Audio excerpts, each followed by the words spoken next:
lagi bersama gua Rocky. Kali ini gua yang akan menemani kalian untuk menginformasikan update-update terkini dari seputar Juventus. Tapi di sini seperti biasa, gua tidak selalu sendiri nih. Gua selalu ditemani oleh narasumber yang sudah tidak asing lagi, yang sering mengisi acara di Suara Juventus ini. Sebaiknya kita kenalan dulu yang pakai jersey baju hitam, itu yang pakai kacamata, rambutnya klimis. Siapa itu di sana? Halo, assalamualaikum, salam sejahtera. Waalaikumsalam. Jaya, Om Swastiastu, salam kebajikan. Gue Suryo dari Depok. Oke, Bang Suryo. Gimana kabarnya Bang Suryo? Alhamdulillah baik, sehat. Baik kalau gitu. Baik, untuk satu lagi yang sudah tidak asing lagi, kuncennya Suara Juventus ini nih, ya kan? Yang Kuncen. sering mengisi acara dan sekaligus menjadi host juga nih, yang pakai baju kuning siapa di sana? Bisa dikenalin dulu. Oke teman-teman Suara Juventus ini bersama gue Jackie ya. Kita ngobrol-ngobrol lagi ya di episode review ya kali ini ya, Oke. Iya, hari ini review. Oke, baik. Eh, di sini gue telah menyiapkan beberapa materi. Seperti kalian ketahui bahwa Juventus telah melakoni nih match day partai dari UEL Oh, untuk bukan 32. UCL. Bukan. Dari 32 besar di mana kemarin Juventus imbang 1-1 melawan Nantes, klub dari Prancis. Di sini gua ingin bertanya kepada Bang Jack ini, gimana nih perasaannya terhadap match kemarin yang dilakoni oleh Juventus? Silakan Bang Jack ini. Ya eh, sangat tidak diperhitungkan ya. Maksudnya yang diperhitungkan kan menang dan menangnya harusnya mudah. Ternyata menangnya juga tidak jadi dan akhirnya draw di luar dari ekspektasi, di luar dari harapan. Ya kecewa pasti ada lah. Ya kenapa kecewa ya karena gue ngerasa Juventus ya tim besar. Kalau gue nggak kecewa ya gue ngerasa Juventus tim biasa aja. Karena Nantes itu mediocre, Juventus tim besar. Jadi ketika lu nggak berhasil nyampe hasil maksimal ya wajar lah gue kecewa gitu karena memang betul secara permainan juga sebenarnya sangat mendominasi, peluangnya juga banyak, bahkan kalau nanti kita lihat statistiknya pun juga Juventus juga banyak sekali dapat peluang-peluang matang, bahkan kayak Chiesa tuh kan kena tiang ya. Kurang bolanya beruntung Bang. bolanya kena garis deh, bolanya Iya. kena garis, jadi ya banyak peluang, cuman ya itu tadi balik lagi bahwa eh takdirnya memang belum bisa menang. Hmm, Jadi ya udah nggak apa-apa, nggak masalah. Nanti kita bales lagi di leg kedua. Oke, baik. Langsung saja kita ke Bang Suryo nih. Bagaimana perasaannya telah Juventus draw nih lawan Nantes nih? Biasa aja kah? Emang sudah sering terjadi di Juventus? Apa Bang Suryo kecewa juga nih seperti Bang Jack ini? Silakan Bang Suryo. Ya untuk perasaan ada dua ya sih sebenarnya, gemes sama kecewa. Karena ngeliat Gemes. dari permainan pertama tuh udah cantik banget gitu. Karena Juventus adalah tim besar, kemudian Nantes itu tim mediocre gitu. Ya gemes lah. Udah banyak peluang seperti yang udah kita lihat gitu, Bang Rocky. Oke, baik. Baik, di samping itu juga ada hal unik nih yang terjadi pada match kemarin, di mana kalau bisa kalian nonton semalam, di menit-menit akhir Juventus mendapatkan VAR nih. Tapi wasit setelah melihat layar kaca VAR menyatakan itu bukan handsball. Menurut Bang Jeki ini, apa yang terjadi pada eh, kejadian kemarin nih? Apakah itu benar-benar handsball kah? Apakah emang itu tidak nih? Mungkin Bang Jeki punya pengamatan tersendiri terhadap kejadian unik semalam nih. Silakan Bang Jeki. Ya sebelum gua ngomentarin kejadian dari malam, kayaknya gua ngerasa VAR itu nggak asik buat Juventus. Jadi lu kayaknya mau main di Liga Italia, kayak mau main di UCL, mau main di Liga Eropa, sama aja. Istilahnya VAR itu memang bukan untuk Juventus kayaknya, justru untuk merugikan Juventus lebih banyaknya gitu. Ya, gua nggak tahu sih, gua menghitung apakah ada keuntungan, kayaknya ada, mungkin guanya yang lupa ya. Ada keuntungan atau enggak, tapi gua melihatnya kayaknya lebih banyak kerugian sih daripada Ya. keuntungannya ya. Jadi payah, VAR-nya payah. Ya. Tapi kalau tentang pertandingan tadi malam, ya secara mata kita kalau sudah di replay, ya itu memang bola kena tangan, ya kan. Kalau udah di Serie A sih itu penalti ya, karena diperbandinginnya kalau pertandingan game-game Serie A ada Milan waktu itu kan kena tangan aja dia udah penalti. Jadi itu penalti kan itu kan wasit ngambil keputusan karena ada dorongan ya dari Bremer ya ke backnya si Nantes ya. Iya, Itu betul. kalau nggak salah. Kenapa itu menjadi tidak penalti gitu. Jadi ya menurut gue ya balik lagi juga sih selain dari teknologinya VAR sendiri ada keputusan dari wasit yang memang harus bijak dalam menentukan keputusan VAR. Ya memang ini satu momen yang sangat dramatis ya karena itu kan ada di menit terakhir. Jadi kalau Ya, misalkan itu diprewitin jadi penalti ya kita masih bisa menang gitu kan. Bisa hmm, bisa oke lah untuk di leg kedua. Ya cuman sayangnya itu nggak terjadi. oke. Baik kalau gitu. Untuk Bang Siro nih, melihat kejadian semalam nih, itu tangannya pasif atau aktif tuh? Jadinya antara tidak penalti ataupun penalti. Silakan Bang Suryo, dari pengamatan Bang Suryo gimana? Ya, untuk pengamatan itu 90% aktif ya. Karena walaupun ada dorongan dari katakanlah memang Bremer seperti itu ya kan, tapi itu tangannya itu memang kena gitu loh. Dan kenapa wasit itu melihat dari proses sedangkan VAR sendiri ngelihatnya kan overall sebenarnya dari proses kemudian hasil gitu loh. Kalau bisa dibilang Juve sangat dirugikan. Tapi let's say kalau memang itu nggak enak lagi buat Juve, semoga nanti ada buah manisnya di leg kedua gitu, bro. Bro, Oke, ya siap. Jadi mungkin kita kurang beruntung di match day pertama ini, mungkin di leg kedua kita bisa beruntung kali Bang Suryo gitu ya. Ya harus menang kalau dan VAR-nya menang. kalau buat Juventus kayaknya cepat keputusannya, dapat penalti. Kalau Juventus yang dapat VAR kayaknya sulit gitu. Ya, ya, kalau VAR against Juventus itu fast ya kan, tapi kalau VAR pro Juventus itu slow banget bahkan nggak itulah ya kan makanya gue bilang gemes Bro Rocky dari awal. Oke lah, baik kalau gitu. Baik, untuk selanjutnya di sini gua telah menyiapkan materi proses terjadinya gol Juventus pada babak pertama, di mana bisa di situ gua sudah menyiapkan beberapa klip karena gua tidak bisa menampilkan secara full video karena mungkin ada batasan hak cipta, sorry.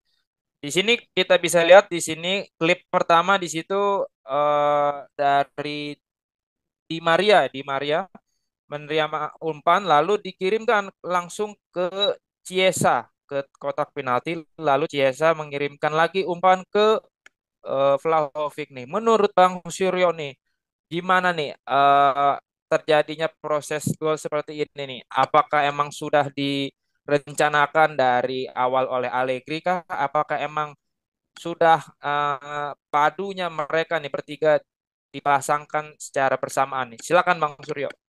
Ini ada dua, padunya mereka bertiga secara bersamaan yang bisa menghasilkan gol dan pertama kejeniusan Di Maria. Ya, karena dia Hmm. melihat ada celah di sisi atas kiri kebetulan ada Ciesa, langsung dia tanpa basa-basi lagi ngoper ngoper langsung jauh Ciesa, kemudian langsung Vlahovic tinggal kaki kiri gampang banget gol gitu Bro Rocky. Oke, baik kalau gitu. Menurut Bang Jeki nih gimana nih melihat dari proses golnya Juventus pada match kemarin nih? Ya visi Di Maria jelas ya. Visi Di Maria itu kan dia mampu melihat dia dari jarak segitu dia mampu melihat Cesa bakal bergerak di belakang back. Nah, itu pasti backnya ketinggalan langkah sehingga Cesa mampu bisa nyampe kotak penalti. Bola sudah dilepas tapi Cesa bisa lari mengejar bola itu ke dalam kotak penalti dan timingnya pas. Bola bisa masuk ke dalam kotak penalti, Cesanya juga bisa masuk kotak penalti tanpa offside dan Vlahovic juga tanpa offside. Ya, akhirnya gol. Cuman yang paling penting di sini adalah memang ya suka nggak suka Di Maria memang yang punya visi seperti ini, yang berani passing untuk bisa sampai ke dalam kotak penalti, apalagi long pass seperti ini, ya Di Maria memang jadi kuncinya. Nah ini yang jadi jadi masalah adalah nanti ke depan kalau Di Maria nanti nggak diperpanjang, mau siapa yang seperti ini? Sebenarnya Locatelli mampu sih kayak gini, cuman kan maksudnya posisi dia kan bukan di posisi yang box to box atau lebih tinggi dibanding posisi terbiasa gitu. Jadi ya tiga pemain ini bekerja sama dengan baik. Nah, kalau tidak bekerja sama dengan baik, tidak mungkin ada gol ini. Ya pergerakan Chiesa juga bagus, bisa hadir di belakang back dari Nantes tanpa offside itu yang paling penting. Karena kemarin tuh kalau gol-gol kayak gini gue ngerinya offside aja dah. Iya. Lo tahu Iya, iya. sendiri, offside-nya itu kayak jembatan Silotul Mustaqim, bro. Tipis. Tipis sih. Dibelah 7 rambut gitu, tipis banget. Kan jadi ya udah, jadi maksud gue ya semuanya bermain dengan baik, bisa melihat posisinya tanpa ada masalah offset. Jadi kita bisa dapat gol yang cenderung bagus dari hasil set up open play gitu. Oke, baik. Gua menyambung dari episode sebelumnya dengan Mas Paundra, di mana waktu itu gue juga bilang ini tiga pemain harus sering main. Kalau kata Bang Jeki, kalau nggak kayak gini nggak akan eh, padu dan Chemistry-nya ya. chemistry-nya nggak akan muncul. Nah, menurut Bang Jeki ini, apakah selanjutnya Max, selanjutnya terus partai berikutnya, Allegri tetap akan menemukan pakemnya memainkan tiga pemain ini? Apakah juga akan ya istilahnya merotasi lah karena untuk masalah kebugaran. Dari Bang Jeki gimana nih melihatnya nih? Ya kalau rotasi gue rasa bukan saatnya lagi rotasi lah. Kita udah di Hmm. Giornata 22 Liga Italia, terus udah di Coppa Italia udah di semifinal, terus juga di apa namanya di Liga Liga Eropa juga udah posisinya kita kecolongan gol dan tidak dapat kemenangan. Jadi rotasi buat apa? Mungkin lebih kepada pergantian pemainnya agak lebih cepat aja itu paling penting. Karena kalau rotasi rotasi kan berarti kan pemahamannya adalah ini orang berarti ada yang tidak main salah satunya, bener nggak? Iya betul. Nah, ya buat apa lagi gitu loh. Ini Hmm. sudah mau habis-habisan, udah udah Jadi langsung mau jor-joran aja ya. iya ini ibaratnya kalau drama series nih udah mau episode 8 dari 12 episode gitu loh. Jadi mau ngapain lagi lu kecuali masih ada di Giornata 5, Giornata 6 ya boleh lah rotasi-rotasi di awal buat napas lebih panjang. Kalau ini kan istilahnya kalau kita lari maraton ya ini justru lap makin makin deket ini ya justru tenaganya habis-habisannya di sini. Iya, iya, iya. Bukan malah di awal, justru habis-habisannya di sini. Jadi ya menurut gua buat apa lagi rotasi gitu. Kecuali Juventus peringkat 1 dan selisihnya misalkan 20 poin. Hmm. Ya, rotasi nggak apa-apa lah. Terus di Liga Eropanya kemarin kita menang 6-0. Rotasi nggak apa-apa lah. Alasannya agak kuat gitu. Terus di semifinal Oh iya lawannya baik maaf kalau nih gitu. misalkan. Dari Bang, aha, Halo Tes. ya terus lanjut gimana Bang? eh, Ya. misalkan rotasi tadi kan kayak di Serie A misalkan kita udah di peringkat 1 selisihnya 20 poin. Ya rotasi nggak apa-apa. Ya istilahnya kita kebobolan kalah di satu game masih ada sisa berapa poin lagi bener nggak? Atau kita di Liga Eropanya kemarin lawan Nantes menang 6-0. Lu mau rotasi nggak apa-apa. Ya 6-0 susah lah buat dikejar bener nggak? Jadi dengan posisi seperti itu rotasi nggak apa-apa. Cuman kalau posisinya mepet-mepet semua kayak gini ya buat apa lagi rotasi? Udah habis-habisan aja. Cuman nanti tinggal distrategin aja. Ya kayak di Maria kan emang menit 70 cabut ya. Biasanya kan gitu ya. Iya. Batasnya sampai menit 70 dia. Iya, dia koinnya sampai menit 70 kalau nggak dia di dingdong insert koin lah. Gitu dia. Oke, baik. Sedikit saja nih dari Bang Siro nih. Nanti Allegri akan terus memasang ketiga pemain ini kah? Apakah emang ada alternatif lain kah? Karena Arkadius Milik kalau misalkan nanti dia fit akan masuk lagi, apakah tetap dengan tiga pemain ini nih? Oke Bro Rocky, untuk ibarat kata makanan, 4 sehat 5 sempurna. Tadi kalau Bro Jeki bilang rotasi sudah tidak perlu dan saatnya kita gaspol, sedikit saya bisa menambahkan bahwa adalah timing perubahan formasi. Ya, dari 4-3-3 bisa jadi 3-4-3 atau 3-5-2 atau 3-5-1-1. Ya, karena perlunya gaspol sebanding sama nanti kehadirannya Milik dan Semoga saja pemain bintang kita yang digaji dan belum tampil sampai saat ini, Pogba itu bisa muncul lagi ya kan dan memberikan kontribusi. Jadi timing perubahan formasi, mengantisipasi transisi dan ketersediaan stamina pemain kita sendiri yang kalau tadi Bro Jeki bilang Di Maria itu koinnya cuma sampai 70 dan kita memasukkan pemain baru, tenaganya baru berarti kalau bisa menyesuaikan dengan timingnya perubahan formasi Allegri. Gitu, Oke, Bro. baik kayak gitu. Oke. Yang penting pokoknya udah latihan ya. Pokoknya latihan aja dulu ya. Kemarin kan udah latihan. Iya, nggak enak jadi Pogba, nggak Oke, ngapa-ngapain digaji. selanjutnya di sini gue telah menyiapkan materi formasi nih. Formasi yang digunakan saat melawan Nantes kemarin, yaitu kembali Allegri menggunakan 4-3-3 di mana Tridente alias Di Maria, Vlahovic, dan Chiesa menjadi ujung tombak. Dan di sini Federico Chiesa sebagai man of the match. Ini gue ngambil dari salah satu website ya. Mungkin ada beberapa kalangan mungkin berbeda kali yang man of the match-nya siapa nih. Kalau menurut Bang Jeki nih, apakah sudah pakem nih formasi seperti ini? Apakah nanti balik lagi nih 3-5-2 nih? Silakan Bang Jeki nih. Ya, kalau ngomongin pakem belum bisa dibilang sekarang karena kan pakem di sini harus harus bisa dinilainya lu 4 match 4-3-3 terus, 5 match 4-3-3 terus. Ya ini kan setelah 3-5-1-1 atau 3-5-2 ini kan baru sekarang lagi 4-3-3. Positif sih, kemarin main lebih banyak nyerang, dapat hasil peluangnya bagus. Cuman ya permasalahannya adalah kita tidak menghasilkan skor lebih banyak. Itu aja permasalahannya. Gitu loh. Ya entah kenapa kemarin shootnya kebanyakan masuknya ke kiper semua ya. Ke kiper semua ya. Kayak Di Maria shootnya kencang-kencang tapi ke kiper semua. Terus beberapa kali kena tiang. Ya ada ketidakberuntungan juga sih. Ada ketidakberuntungan juga. Jadi positif sih pergantian ke 4-3-3 ini. Karena yang paling penting adalah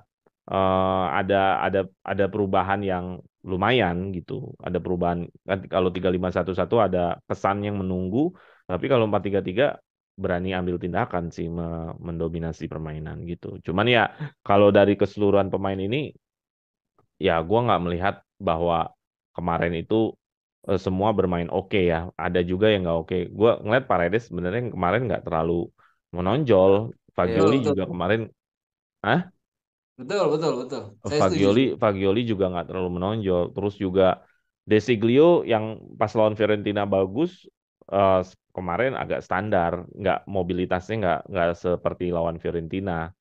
Terus Sandro Sandro ya main seperti biasa bantu serangan. Bremer sangat disayangkan ya, dia ada kepleset tuh. iya. Counter, Karena kena counter. kena counter attack, jadi sangat disayangkan Bremer kena counter attack. Jadi ya yang lagi bagus di formasi ini justru yang tiga pemain di depan ini ya, kayak si Di Maria, Vlahovic, Chiesa.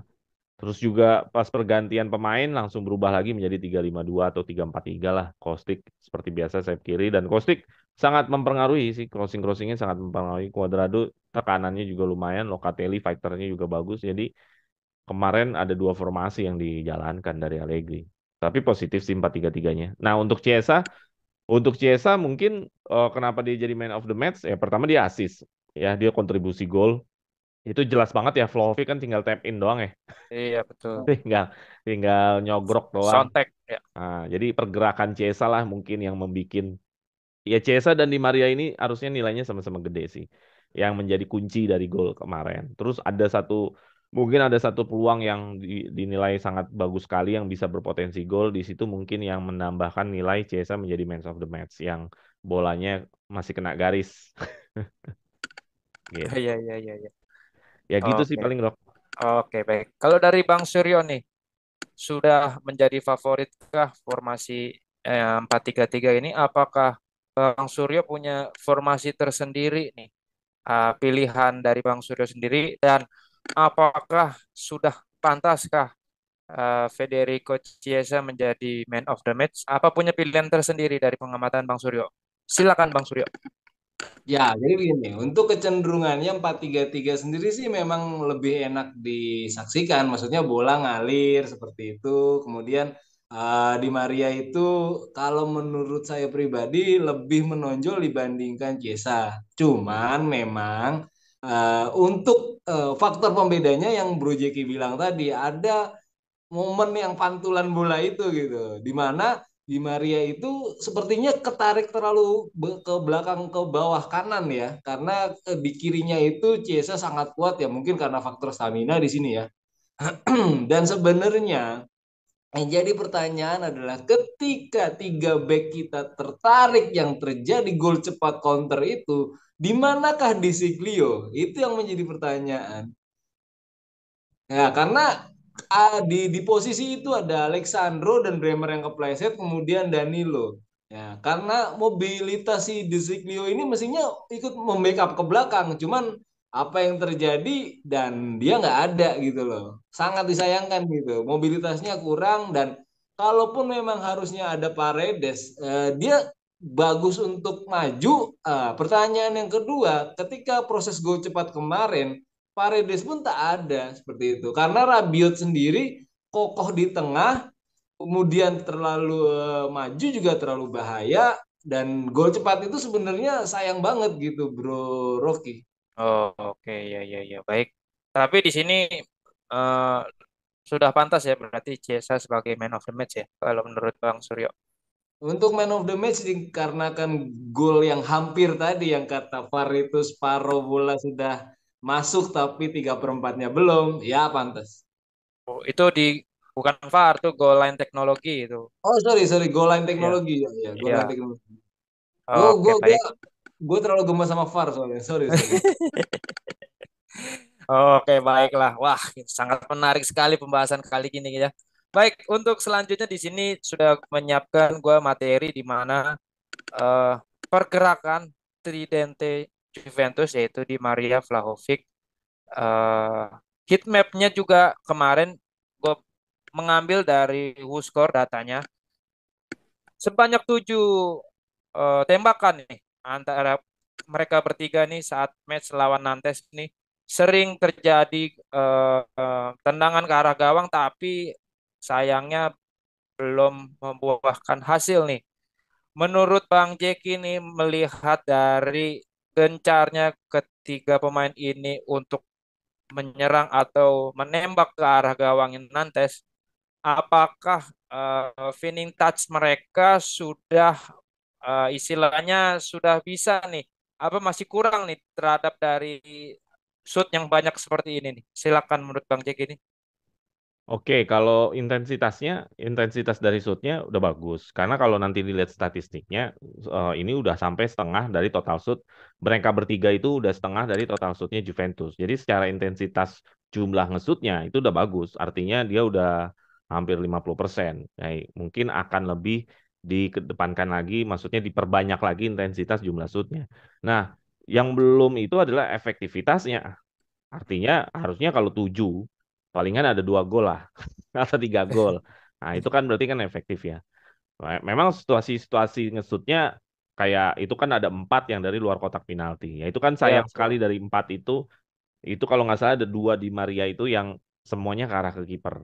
Nah jadi ada dapat 3 yang dalam kotak penalti, satu yang dapat gol, duanya satunya yang si Chiesa yang kena tiang, Ya, yang itu satunya lagi nggak tahu deh tuh, lupa gue melayang. Jadi intensitasnya udah bagus. Ini membuktikan mereka bertiga itu memang buas ya, memang predator. Cuman ya tinggal efektivitasnya.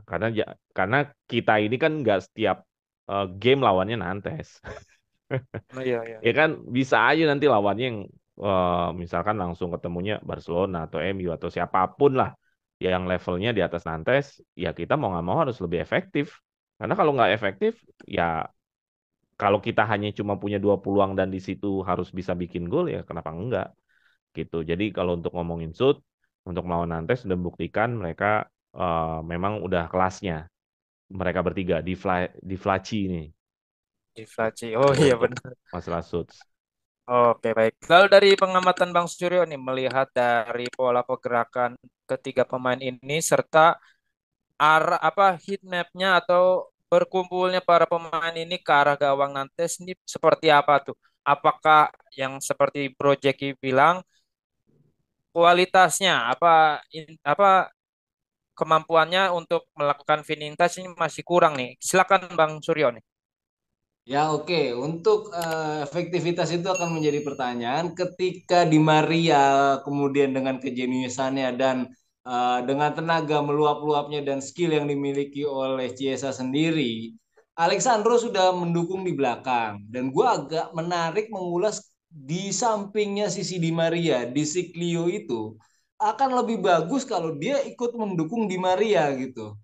Ketika di bawah sudah anteng, Di Maria bisa ikutan menusuk dan tak perlu takut-takut dia harus inisiatif nge-shoot ya. Ya emang sih gemes sih, maksudnya shootnya kenapa ke kiper terus gitu. Tapi untuk antisipasi seperti itu, artinya perlu rasa tenang dari Di Maria untuk dia nggak perlu terlalu jauh ke belakang gitu. Karena di Sigliunya sendiri bisa dari belakang maju ke depan, depan dan tahu kapan timing untuk transisi ke belakang seperti itu, Bro Rocky.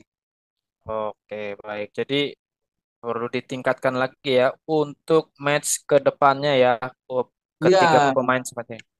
iya, karena dari shootnya memang banyak ya, dan even yang dari corner pun Di Maria hampir gol kan. Nah, cuman ada yang perlu ditambahkan untuk kerasa percaya dirian dan keamanan dari Di Maria sendiri sehingga tidak terlalu tertarik ke belakang seperti itu, bro.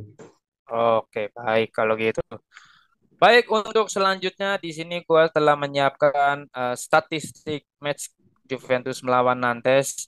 Bisa dilihat beberapa sisi ataupun persentase pun Juventus emang unggul ya. Baik itu total shoot, shot on target, shot off target, dan untuk ball position enggak beda, hanya beda tipis ya 56 banding 44%. Hal ini membuktikan bahwa pertandingan semalam itu cukup berimbang ya, walaupun Juventus memiliki banyak peluang yang belum membuahkan hasil. Dari beberapa hasil statistik ini, menurut Bang Suryo ini melihatnya gimana nih? Apakah emang kurang beruntung aja nih Juventus pada match kemarin? Apakah emang dari penyelesaian akhirnya yang masih kurang baik nih? Silakan Bang Suryo nih. Untuk kasus yang VAR itu bisa dibilang kurang beruntung. VAR tidak memihak Juve dan finishingnya sendiri kalau kita lihat 535 akurasi 88%. Artinya Juve memainkan pola-pola pendek mengalir ya kan. Akan tetapi bahwa kita harus melihat Nantes di situ 392 85%. Artinya bola Nantes itu nunggu ya kan nunggu sampai dapat kira-kira Juve agak lemah dan kemudian persis kan yang gol itu di Ya, mana dari sektor Fagioli kemudian Bremer itu kepleset. Nah, di situ statistik membuktikan bahwa Juve harus next ke depannya mengantisipasi apalagi main di kandang di tandang ya. hmm, Bola-bola panjang yang simple sebenarnya tapi itu bisa menjadi counter attack karena sudah jelas bahwa dari statement awal yang Bro Jeki bilang Juve adalah tim yang superior sedangkan Nantes dari babak pertama, menit pertama sudah menunggu, artinya mediocre ini menunggu kesempatan. Kita kembalikan saja ke sifatnya Juve. Juventus adalah tim yang ahli dalam mencari kesempatan seperti itu. Bro Rocky. oke, baik kalau gitu. Dari pengamatan Bang Jeki ini seperti apa nih? Apakah sudah berjalan sesuai rencana Allegri kah melihat dari presentasi seperti ini? Apakah punya pengamatan tersendiri dari Bang Jeki ini? Silakan Bang Jeki. Ya, ini dominan ya. Maksudnya menguasai permainan ya. Menguasai permainan dominan sekali enggak. Cuman menguasai permainan iya. 56% kan bukti bukti menguasai permainan. Expected goal atau kualitas peluangnya juga Juventus lebih baik. Artinya lebih berbahaya. Total shoot-nya juga tinggi. Ada 14. Cuman sayangnya hanya satu gol. Atau dua gol sih harusnya Chiesa itu. Ya. Cuman di sini yang menarik juga adalah dari sisi shoot juga shoot on target sama shoot off targetnya lebih banyak shoot on target ya kan. Shoot on targetnya ada 6. Hmm, Shoot on targetnya ada 6. ya betul. Jadi memang eh, Juventus ini menguasai, mendominasi, duelnya pun juga menang segala macam. Ya, yang jadi masalah adalah ya kita nggak menang. Itu di saat lu bisa main bagus, di saat lu mampu menyerang, mampu bisa menciptakan peluang tapi lu nggak menang, ya itu kan sangat disayangkan ya gitu loh. Ya. Eh, jadi sekarang adalah PR-nya kalau melawan sekelas Nantes gini nanti di leg kedua yang harus diperbaiki adalah gimana efektivitas peluangnya gitu loh. Hmm. Ini kan udah bisa bikin peluangnya. Yang belum bisa kan adalah efektivitasnya. Benar nggak? Iya, iya. Gimana dari setiap peluang itu shot on target kan ada 6 tuh. Iya. Ya masa bis 3 gol atau 2 gol nggak bisa sih gitu loh. Iya kan? Makanya gue Iya. bilang kemarin kok ini ngesutnya ke kiper semua gitu. Nggak ada belok-beloknya bola. Lurus-lurus aja ya. Iya gitu loh. Kalau misalkan ada beloknya aja dikit. Ya itu mungkin kiper juga terkecoh Iya, iya, iya, gitu. baik. Baik. Mungkin cukup ya, tapi di sini gua ingin bertanya kepada kalian berdua. Di leg kedua, bagaimanakah peluangnya? Apakah nantinya ada perubahan dari skema formasi? Karena jarak dari kita sebelumnya akan melawan Spezia dulu. Itu kurang lebih recovery cuma 2 hari nih. Menurut Bang Jack ini nanti peluangnya gimana nih? Karena kita harus tandang di mana di situ juga Nantes akan didukung oleh pendukungnya dan di situ juga banyak yel-yel chance-chance dari supporter untuk mengintimidasi Juventus nih. Menurut Bang Jeki gimana nanti peluang di leg kedua? Silakan Bang Jeki. Ya peluangnya tetap besar lah ya. Kalau misalkan ngomongin kualitas kan tentu berbeda ya. Berarti kan nanti masalahnya mental. Apakah mentalnya bisa berbicara banyak? Gue sih kalau di Flaci, gue percayalah mentalnya akan lebih baik.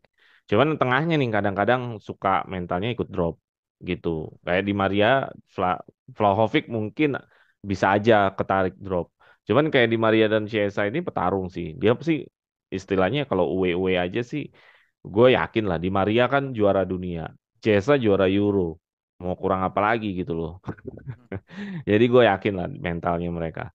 Nanti sekarang tinggal tengahnya aja. Karena kita di musim ini UE Eropa nggak ada yang menang Oh gitu. iya betul. Nggak ada yang menang. Lu mau kata bilang Maccabi Haifa di bawah ya nggak menang juga. Jadi bisa aja ada kejutan. Justru Nantes menang bisa. Kalau apa? Kalau Juventusnya ngedrop mainnya gitu. Ya sekarang Oke. kita pede kan karena kita kan mengacunya permainan yang ini kan.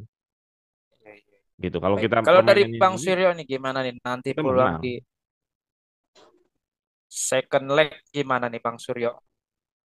Yang perlu diperhatikan adalah ketika setelah melawan Spezia, untuk kalau mendapatkan tren positif, katakanlah memang menang melawan Spezia adalah menjaga tren positifnya itu gitu. Formasi bisa 3-5-2, 3-4-3, sorry 3-5-1-1 atau 4-3-3. Cuman untuk away-nya sendiri yang kita jarang menang atau ya bisa dikatakan Allegri harus belajar banyak juga gitu untuk itu. Karena transisinya itu kita sudah beberapa kali kecolongan counter seperti itu, even lawan Maccabi Haifa gitu. Nah, di tengah ini kalau memang harus diperlukan 5, kita pasang 5. Seperti itu bro. Oh, banyak juga jadi 5. Iya, karena whatever kita harus ngejar gitu. Di sini sudah satu sama dan Nantes away goalnya dari sebuah pola yang ya sebenarnya Juve dalam arti hilaf lah ya kan asik nyerang gitu bola ngalir terus tiba-tiba transisinya kurang menurut Ricky. Oke, baik kalau gitu. Ya, mudah-mudahan akan ada hal baik di minggu depan karena recovery-nya juga cukup pendek nih dari Spezia melawan Nantes. Mudah-mudahan Juventus menang dan bisa lolos ke babak selanjutnya. Oke, cukup di sini dari materi dari gua. Mungkin jangan lupa juga nih buat para fans Sora Juventus ini selalu dukung channel kami agar kami selalu bisa memberikan informasi yang terbaik bagi para Juventus ini. Oh iya, jangan lupa juga ya untuk selalu di subscribe, terus di komen, di like, dan juga jangan lupa di share nih kepada teman-teman kalian bahwa ini loh ada channel yang dimana kita bisa bersuara dari sisi para fans. Tidak menutup kemungkinan bagi semuanya nih kalangan, baik itu maupun yang di Jakarta pun maupun yang di seluruh Indonesia, kita bisa bersuara di sini. Akhir kata dari gua ucapin banyak terima kasih. Oh ya, ucapin juga terima kasih bagi para narasumber, baik itu Bang Suryo maupun Bang Jeki. Kita Sama-sama. ketemu lagi di episode mendatang. Mudah-mudahan kita selalu dalam keadaan sehat selalu. Akhir kata Amin. dari gua, Vino alla fine, Forza Forza Forza Juve. Juve. Juve. Oke, thank you, Rock.